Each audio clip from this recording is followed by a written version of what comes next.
On the agenda tonight, we're going to be taking a look at Ingrid Andress, and she's going to be performing the US National Anthem.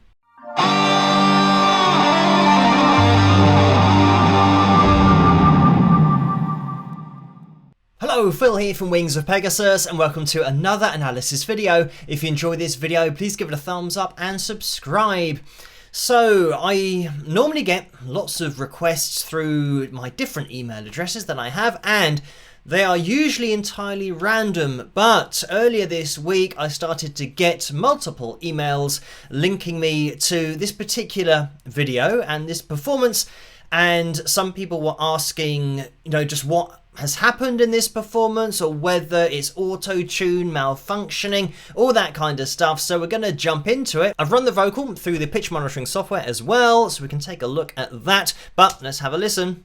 Who'd broad stripes and bright stars through the perilous fight, or the ramparts we watched were so gallantly streaming, and the rockets' red glare, the bombs bursting in air, gave proof through the night that our flag was still there.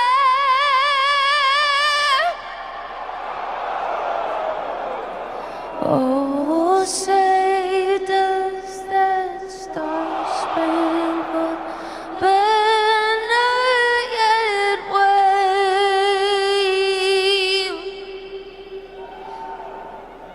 o'er the land of the free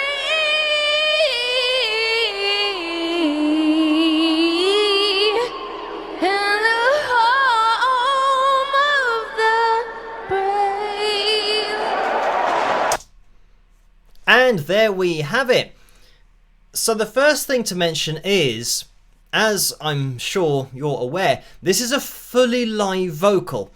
And on the channel we've looked at loads of vocals that have been pitch corrected, auto-tuned, and it's just something that you're used to hearing, or at least I am, with the most recent performances that I've looked at and analysed. I think since she performed this, she said that she was drunk or had too much to drink, and you can tell straight away that she's wandering with pitch, but it's exactly like I said in the last video, which was this week or the week before, where we were looking at Fat Larry's Band and the song Zoom, where things start to sound out of tune when the intervals are off.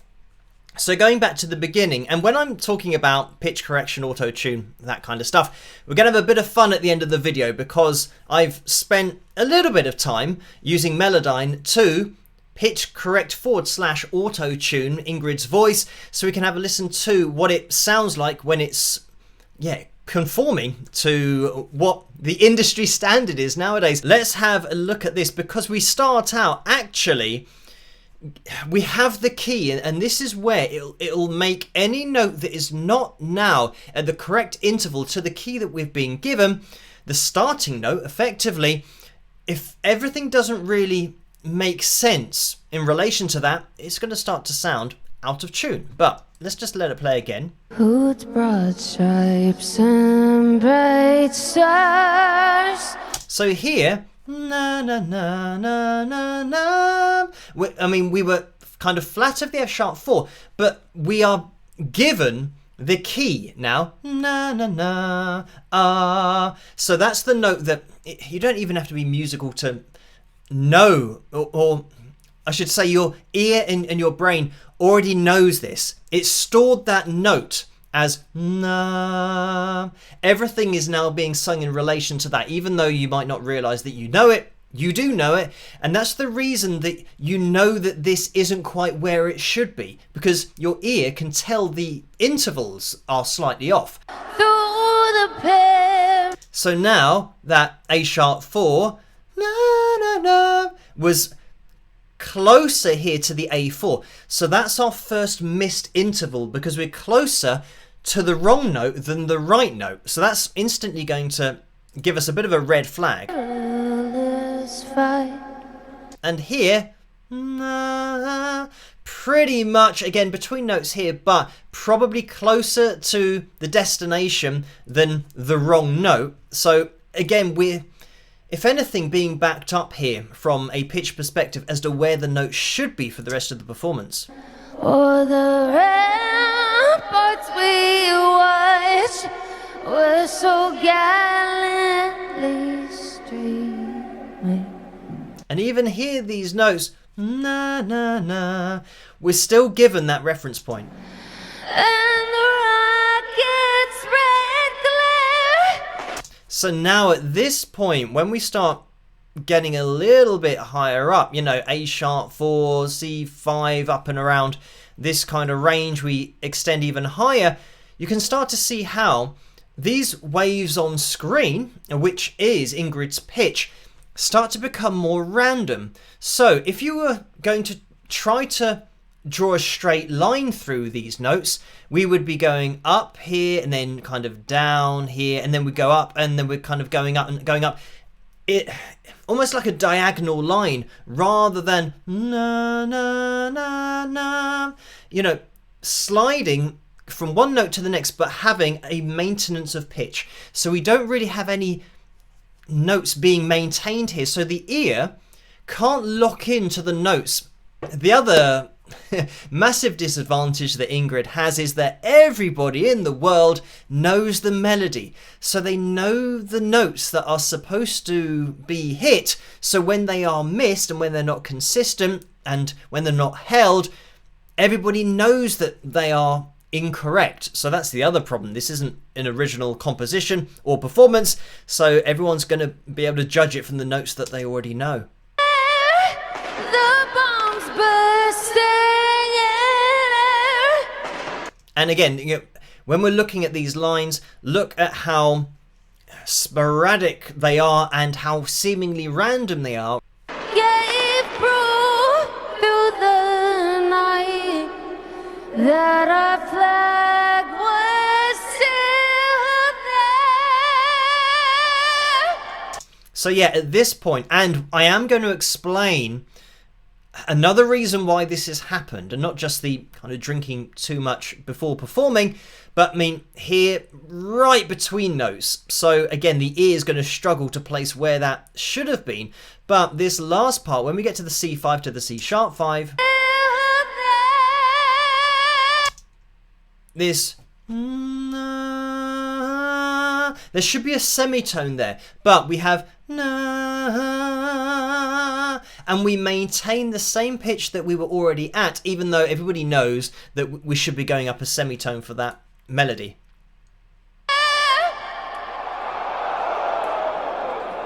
Oh, say does that star-spangled banner yet wave? Good example there of the na. I'm going to do an octave lower. Na na na na na na. That would be the melody, but we went na na na na na na, and we actually came down to the wrong note, and it was a semitone out. So it sounds like, and it will be interpreted as, a note that has no relationship to what we've just heard. Na should have been there. Na. And we went to the semitone above. So that's why it's going to kind of tweak your ear, because the ear is very good at distinguishing melodies and keys and arpeggios, notes of chords, even though you might not know that you can do that.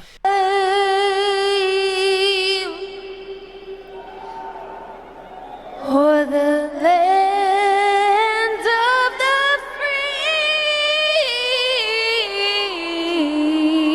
free. And you can see from these lines just how, you know, we're not really maintaining pitch for any length of time. And even on this little rundown that we have, you know, we're kind of between notes and we're not really stopping off at any of these lines or close to the lines on that rundown. And when I say about being on these lines or closer to these lines, I know people might say, but there's no accompaniment, there's no tuned instruments, so how does she know where she should be? And this is where the beginning comes in, because look at how accurate we are here. The F sharp 3 is bang on, and this is all what is setting up the rest of the performance. So I said that this was slightly flat, but here you can see that we are being given a clear indication of where the voice should be. So it should really follow these lines roughly. So when we start getting, this kind of thing where we're now between them, we've still got that reference point that we had at the beginning of the performance, and that's how we know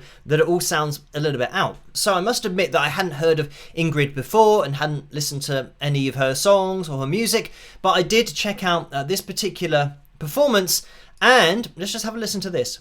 Fishing but pretend that he don't like you.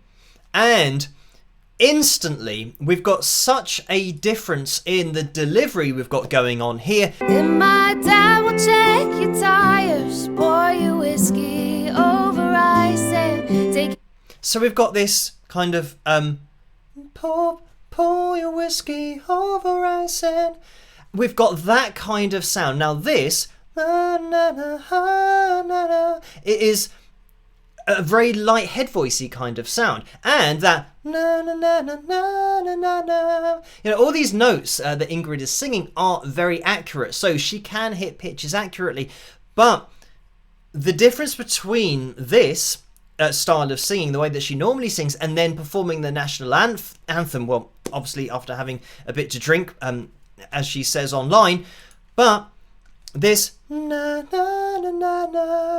having that kind of sound is totally different to what she's doing in the national anthem, where she's going to a place which is like na na na na na na na na. So what's the difference between those two? This one, this is chest voice. This is leaning on your diaphragm. This is applying, compression as well. When you and you might start to get a little bit of a raspy sound, holding back air and pushing against your vocal cords and using your diaphragm, all that kind of stuff. But that is totally different to going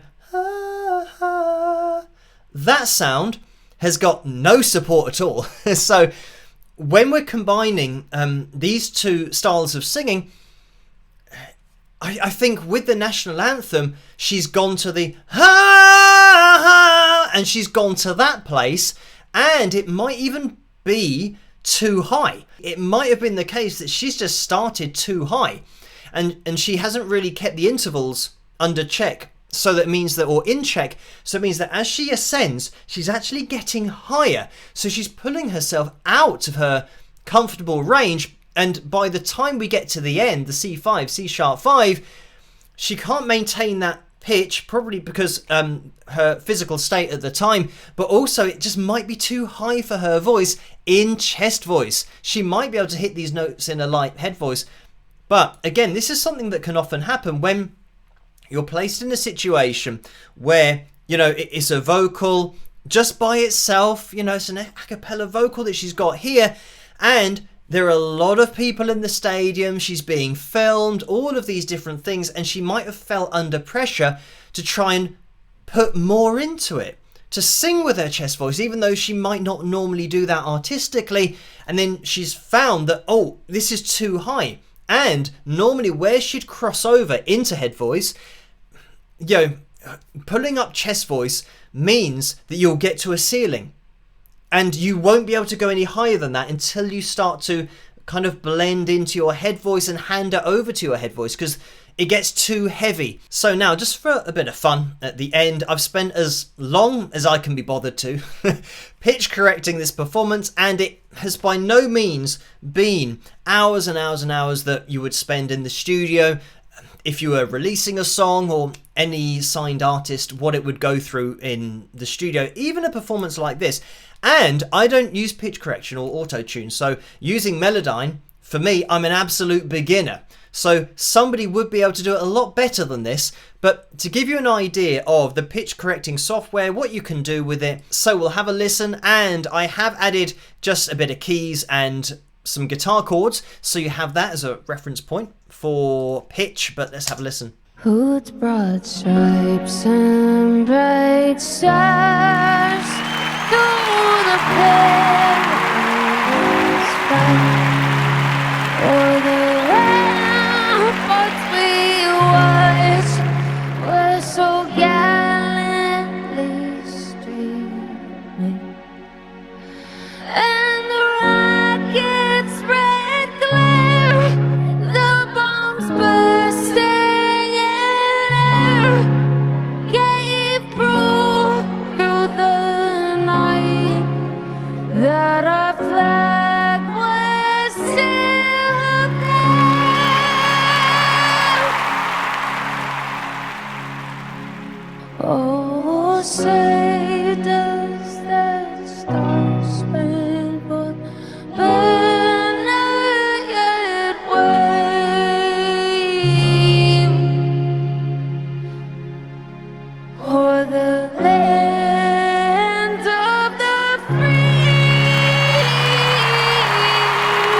And there we have it. So I think if that were the actual performance, there certainly wouldn't have been the backlash that's happened online. And some people might say, oh, it's clearly pitch corrected, it's clearly auto-tuned. But, you know, that's been happening for 20 plus years. I think that somebody else who knows the software better than me could probably do a lot better job on this. But I think it shows you what the industry standard, which this is, pitch correcting vocals, how powerful it is. That you can take a vocal that has no relevance to itself and it's off by a semitone, it's out of key, it's not staying in any particular scale, but you can move the notes to whichever scale you want and make it relevant. Just the fact that pitch correcting a voice, what I've just done to Ingrid's vocal, is the industry standard. I mean, it blows my mind every time I say that, to think that this is going on to everything. So it doesn't matter how far away you were from notes, nobody's ever going to hear that. So thank you guys for the multiple requests to take a look at this particular video, and keep those suggestions and requests coming in the comment section below. As always, let me know what you guys think, and if you did enjoy this video, please give it a thumbs up and subscribe, and I'll catch you guys at the next one. Rock!